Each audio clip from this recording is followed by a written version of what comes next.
So in our last class, we have studied about the control and coordination in plants and which is dependent of the growth. So in our next class, this class, we are going to study about dependent of the growth, how the movement of the plants are dependent on growth. So these movements are also called as tropic movements.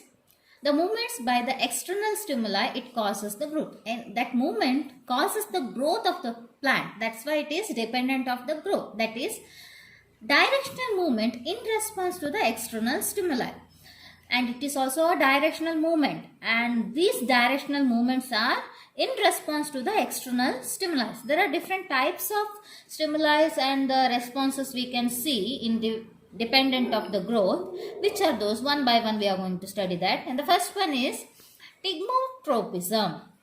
Thigmotropism, that is, the word thigmo means touch, which is dependent on the touch. Any stimulus which is dependent on the touch.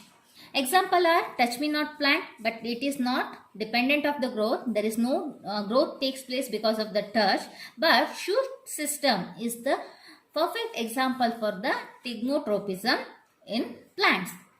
What is this? The tendrils present in the shoot or the growing part of the plant. The part of the tendril away from the object grows more rapidly as compared to the part near the object. This causes the circulating of the tendril around the objects. The tendril which grows faster, which are away from the object, grows faster compared to which are nearer to the object. Second one is phototropism. Photo means light. So the response towards the light, how the plant's body responds towards the light, that depends on the phototropism. Movement of the plants in response to the light. If it is towards the light, it is called positive phototropism. If it is not towards, away from the light, then it is negative phototropism. Example, bending of shoot towards the light. For the positive phototropism, we can give an example of bending of shoots towards the light. Where the sunlight is available, that side the plant starts growing. That is positive phototropism. Another one is a negative phototropism. Example is bending of root away from the light. The root of the plants grows in a direction where the light is not available, but it is hydrotropism. It towards the water or the nutrients, towards that it is going to move. So we can give the example of the shoot system, movement of towards the light. Next one is geotropism. The movement of the plants in response to the gravity, geo, that related with the gravity of the earth. If it is towards the gravity, it is called positive geotropism. That is downward growth of the roots. You can see here, the root grows towards the earth. This is the towards the gravity. So it is a positive geotropism. Example for the geotropism, downward growth of the roots. And negative geotropism, that is upward growth of the shoot. Shoots always grow in the direction of the light. Roots always grow in the direction of the gravity. So downward growth of the roots is example for the geotropism. Upward growth of her shoots are example for phototropism. Another one is chemotropism. Chemotropism, it is mainly related with the chemical. There are some chemicals which is present inside the plant body. Growth of the pollen tube towards the ovule, movement of the root towards the nutrients. There are two examples. One is the growth of the pollen tube towards the ovule. Ovule is nothing but the eggs present inside the flowering part of the plant body. And there are some chemicals present inside that ovule that helps in the formation of the ovum or the eggs for the pollen grains to form. Another one is a movement of root towards the nutrients. For the chemotropism only, we can give the example of the movement of the root towards the nutrients, because nutrients is kind of a ions. Ions are present in the.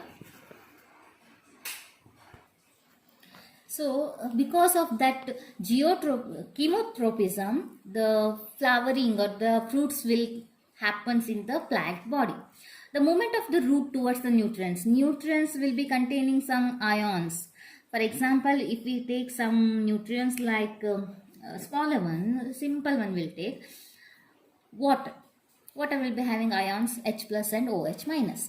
So in roots also there are water present in it, and in soil there are some calcium ions, nitrogen molecules, all those are present in it. So it dissolves in water and forms solution, and that solution passes through the roots. Ion transformation takes place in roots. That is for chemotropism, movement of the roots towards the nutrients.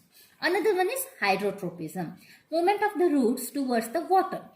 You have seen the roots of the coconut plant, which are big ones, okay, that grows in a direction where the water is available more. So, movement of the roots towards the water is called hydrotropism. Next, we are going to study about the coordination in plants. In plants, control and coordination is done by chemical substances called plant hormones or phytohormones. They are chemical compounds which help to coordinate growth, development and response to the external stimuli found in the nature. There is no specific organ in plants to secrete hormones. In human body, there are specific organs are present or the glands are present to secrete the hormones, but in plant body there is no specific organs. Only the whatever the chemicals are available either by the roots or soil or by the production by itself only, that will help in the control and coordination in the plant body. Which are those? Which type of hormones are present in the plant body that we are seeing? Mainly there are 5 hormones. Plant hormones are there. First one is auxin. The auxin synthesized at shoot tip. It is going to synthesize at the shoot tip, and it helps in cell division, cell elongation and the growth. So it is also called as growth promoter. Auxin is called as growth promoter. In plant body, this enzyme or the hormone, auxin hormone, helps in the growth of the plant body. Also it helps in the cell division, cell elongation. It's a part of the growth. Second one is gibberellin. It's a plant hormone which helps in growth of the stems and the branch. Stem and branch development takes place because of the hormone gibberellin. Third one is cytokinin. Cytokinins helps in the cell division, formation of the fruits and the seeds. Mainly it is for the formation of the fruits and seed. Another one is abscisic acid. It inhibits the growth and affect wilting of leaves, called as stress hormone. Abscisic acid is called as stress hormone. It is mainly results in the falling of the leaves. After certain time, the well grown or the old leaves will shear off. That's because of the abscisic acid.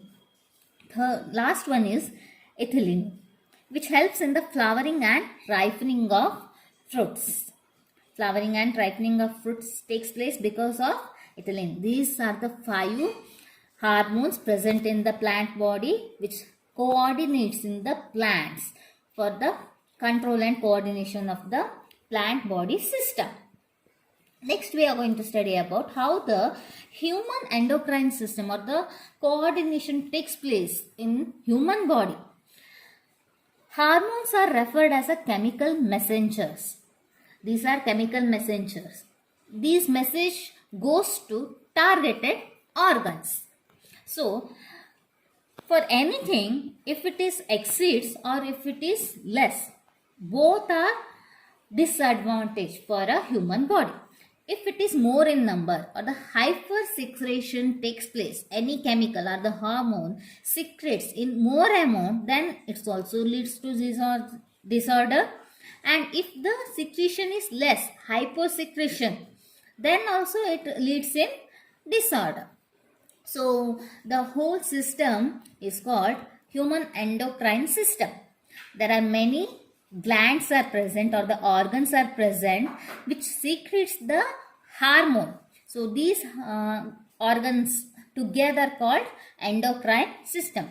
Which are those? There are hypothalamus is there, pituitary gland is there, thyroid gland is there, thymus is there, adrenal glands are there, pancreas are there, kidney and testis and ovary. These are the different organs which are present in human being, which helps in the secretion of the hormones. Now, one by one we are going to study about this. First one is pituitary gland. Pituitary gland. You can see here there is a picture of a brain. It is located in midbrain. This is the midbrain and pituitary gland is here. This is the pituitary gland. What it will do now? Pituitary gland is located in midbrain and it is the smallest gland in the body. The smallest gland organ in the body. And it's also called as master gland. And it secretes the hormone STH, short form STH, and the this is full form is somatotropic hormone. What it will do? The releasing hormone is secreted by the pituitary gland. These hormones stimulates other endocrine glands for the secretion of the hormones. Mainly the pituitary gland, what it will do is it secretes some hormones. That hormone reaches the other glands, other organs and gives the message to secrete the particular organs for the proper functioning of the body. If this hormone doesn't reach the organs, other organs or the other glands, then they were not going to secrete their particular hormones. For example, ACTH and TSH. TSH is nothing but the somatotropic hormone. ACTH is, the full form of ACTH is adrenocorticotropic hormone. It regulates the growth and development. Mainly the pituitary glands, the secretion takes place from the pituitary glands, regulates the growth and development in the human body. The pituitary gland produces growth hormones. So the pituitary glands are going to produce growth hormones. The deficiency of this hormone in childhood causes dwarfism. Dwarfism means there is not particular, the proper body development takes place in the human thing. If the excess is there, then tall growth. They were growing in more than their requirement. The next one, thyroid gland. It is located in the neck region. You can see a picture of the thyroid gland. And it is located in the neck region. You might have heard about the disease thyroid.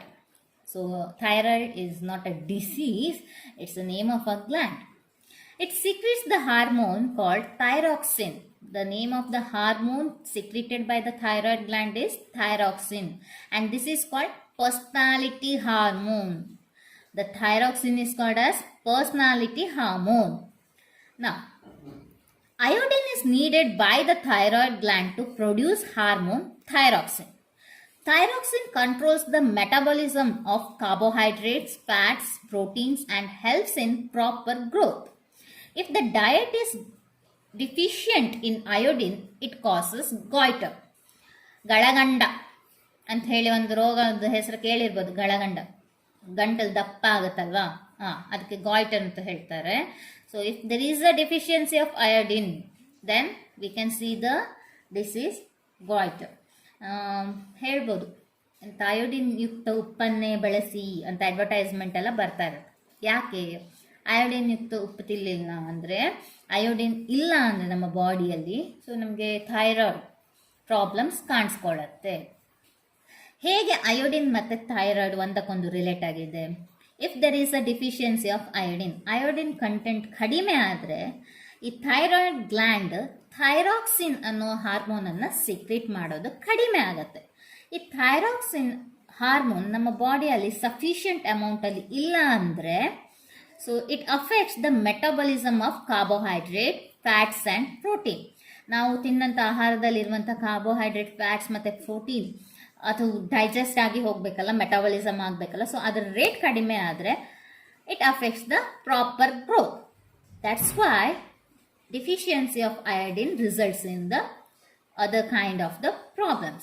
That's the reason they were saying to take the iodized salt in the diet. So function of the thyroid gland or the hormone is metabolism, oxidation of the carbohydrates and proteins and fat. One more is parathyroid gland, which is also nearby the thyroid gland, present here itself in the neck, and it controls the calcium level in the blood and bone. We know that the calcium amount should be proper in blood as well as the bone. Bone is totally composed, maximum of the amount is calcium in bone. So if there is a less or the amount of calcium is low in bone, then we will get fractures immediately. The small harm will result in the fracture, as well as blood also requires some calcium content for other developments. So if there is parathyroid gland is not working properly, then there is level of the calcium present in the blood and bone fluctuates. Next gland is adrenal gland. You can see here, this is kidney. On kidney, you can see the adrenal gland. There are two kidneys, and on the both the kidneys, we can see the adrenal gland. These two are the adrenal glands. Now, these are located above the kidney, and they secretes the adrenaline hormone. Adrenal gland secretes the adrenaline hormone, and this is called as emergency hormone. This hormone is called as emergency hormone. Why? See here, when we are frightened or angry, the adrenal glands produce more adrenaline hormone, which is sent through the blood to heart, rib muscles and diaphragm.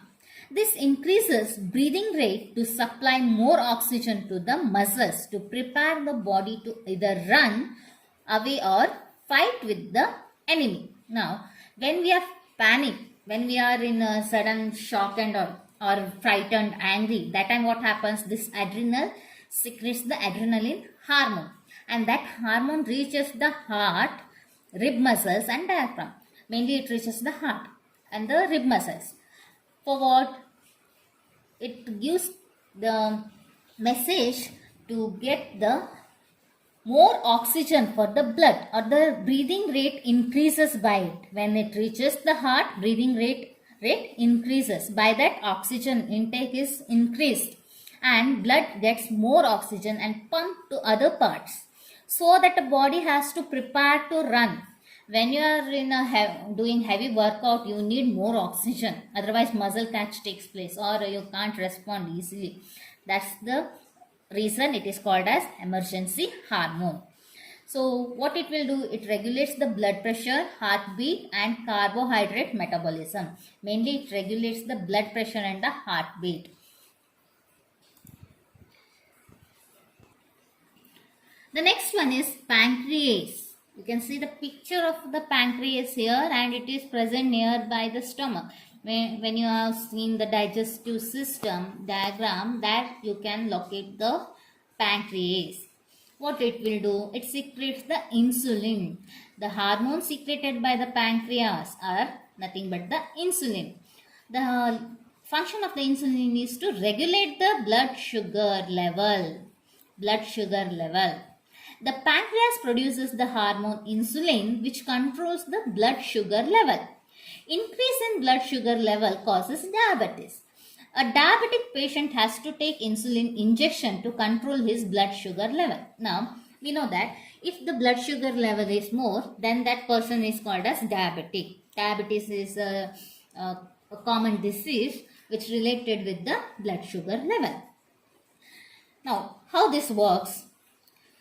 If the blood sugar level is more in a particular person, immediately pancreas secretes the insulin. This insulin reaches the blood and it just converts the blood sugars. Blood sugar is nothing but whatever the food we eat, that is mainly carbohydrate, and after reaching the body, the carbohydrate simplest form is glucose. It is converted as glucose. Now, when there is a more blood sugar level is more, that glucose is known as a sugar, that reacts with the insulin. What this insulin will do? It converts the glucose. Oxidation takes place and energy will be released, and the excess is which is present in the glucose form, that will be converted as glycogen and it is stored in the body. glucose is converted to glycogen with the help of the insulin hormone. If there is a amount of insulin is less, then that glucose will remain as glucose. So it results in the increase in the blood sugar level. If it is stored as glycogen, then there is no problem. So whenever energy is required, that stored glycogen again used by the blood cells, and they are going to liberate the energy. If the insulin is not there, then this process doesn't take place. Then there is a diabetes, causes the diabetes. Now, diabetic patients has to take the insulin injection to control his blood sugar level. If the pancreas are not secreting the sufficient amount of insulin, then we have to take it from outside, injections or tablets. Depending on the diabetic level, doctors will prescribe either injections or tablets. Next one is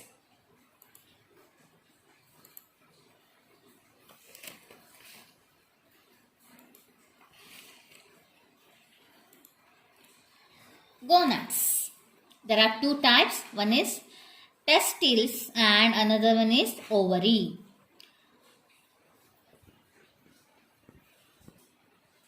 They are reproductive organs. These two are reproductive organ. One is for male, another one is for female. Testes are for male reproductive organs. Ovaries are known as female reproductive organ. Now, what these testes and ovaries, what they are going to do, which type of hormones they are going to secrete. Testes secretes two types of hormones. One is testosterone, another one is androgen. This testosterone is responsible for the secondary sexual character in male body, and androgen is responsible for the secretion of the sperm. Now, what is this secondary sexual character? That is development of the male body system, and androgen is for secretion of the sperm.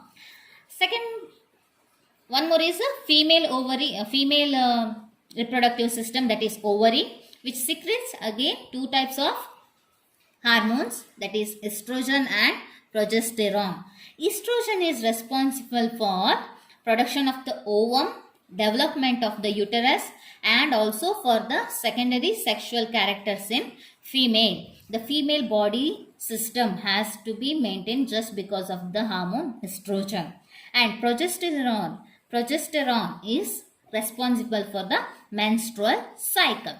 These are the different hormones secreted by the reproductive organs, that is testes and ovary. Testes for male, ovaries for female. There we are going to finish this lesson.